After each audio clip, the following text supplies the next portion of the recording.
Chini lo kang hon nang sing ve oya son che mun thi dam lo ne ke chok che ya son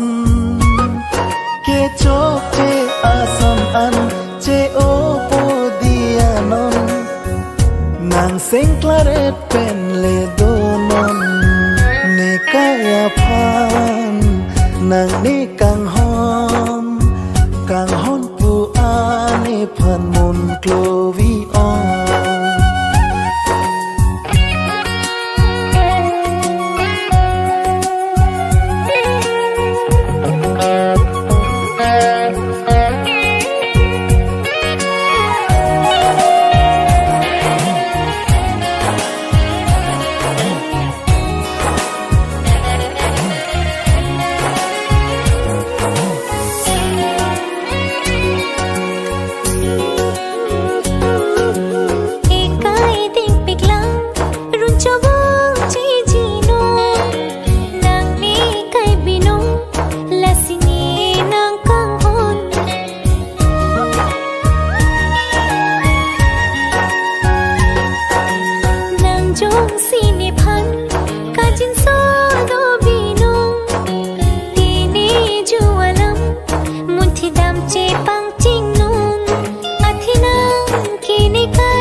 Clovi ong ne chi mun thi ne non sing ron hop lo ne an nang ni kang hom one ka ching hom ni nang jin so ong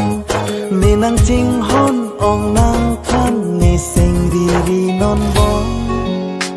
li chu bo chi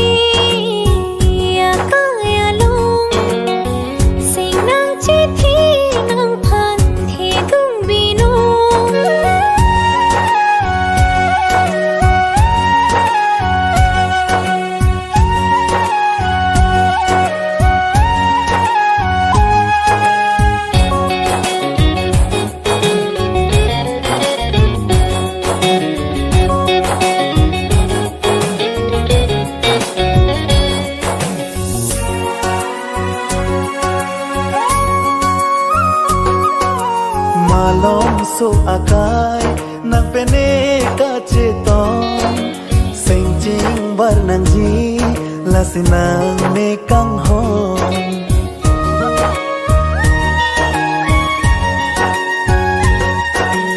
lahi lupuan ni nang phan nang kang hon e kai chu bo chi ring bir ji li pu ko son sing mi chi bar pen si sing duru di non tini pen ke bong sing che pa thera sing che pa rong nam nang ne phan pu a la ane kang hong la le ne ko son sing chi ri bong te ko san li cho bo chi e kai arjon reng dok reng ni pen le bo chi nang bong nang pen ni a